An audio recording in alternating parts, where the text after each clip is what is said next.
Hey there everyone, we're here at Jacobs Nature Park at Sinking Creek, and we're here to explore this local trail, which is only about 2 miles away from the entrance of the Tweetsie Trail. I'm joined here now with Bill. Bill, why is this park so important to you?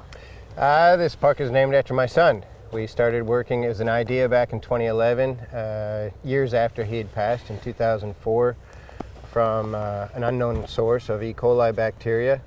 And we had been working with a safe food organization, national organization, and when we learned about Sinking Creek, it just seemed like a local concern. We could share Jacob's story, even though we don't believe his illness was waterborne.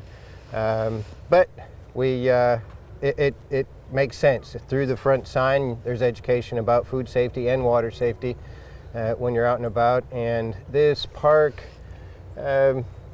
it describes more of how my son lived. Again, you know, we're always so sorry to hear about what happened with Jacob, but what a great way to memorialize his memory. We think so. It helps. All right, so let's go explore the trail. Let's do it.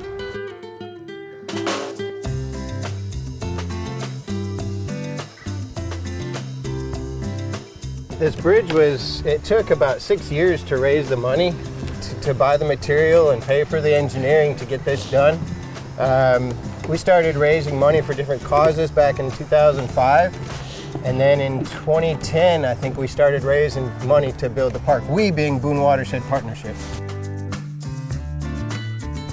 But you'll notice along the trail in certain spots there are little signs on trees. This is a certified arboretum, and there's 30 plus trees that have been identified, but what sets this one apart from probably any other arboretum in the nation is that the signs, like this one right here? Yeah, also explain what what species of butterfly the tree supports.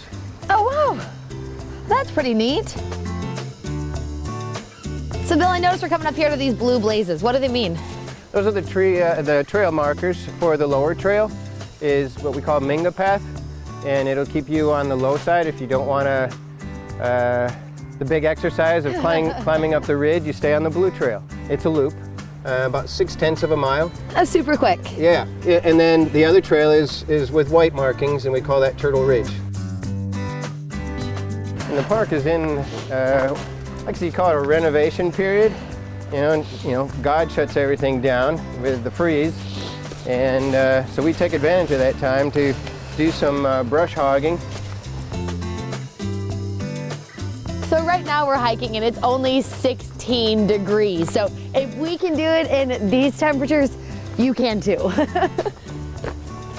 And see, here's another one of the signs, environmental education signs. Oh, And this one is about the box turtle. Because on this trail, Turtle Ridge Trail, we're going to go up on, we often find box turtles. Okay, so left we can keep going up, up, up, and then, but if we go straight, will we stay on the blue trail? That's right. Perfect, okay. Let's head on up.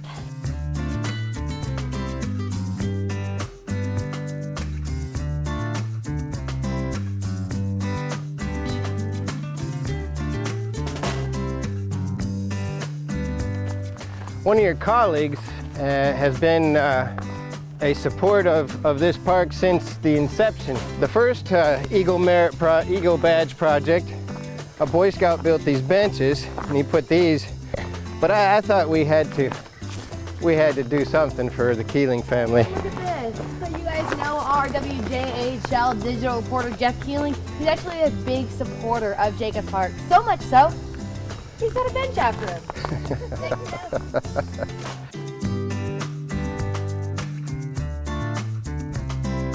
Yeah, Sydney, at this point of the trail, I call it Cedar Point, because if you look around, you'll see more cedar trees at this location than any other place in the park. And there are some big cedar trees right here.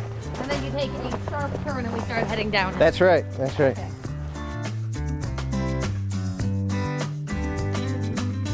So what is this construction that we're looking down at right here? This is what we call an outdoor classroom with a living roof.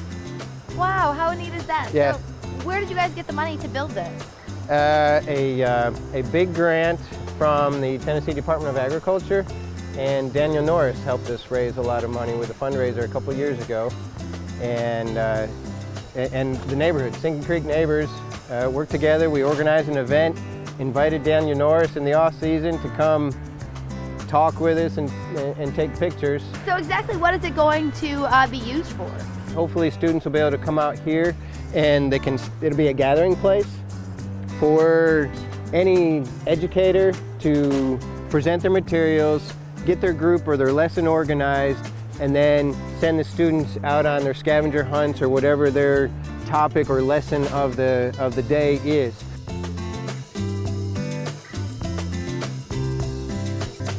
The White Trail continues on the ridge, but if we continue down, we'll meet up with the Blue Trail and circle back to where we started. So which way do we go? We'll go down and check out the Blue Trail. Perfect, let's head that way. All right.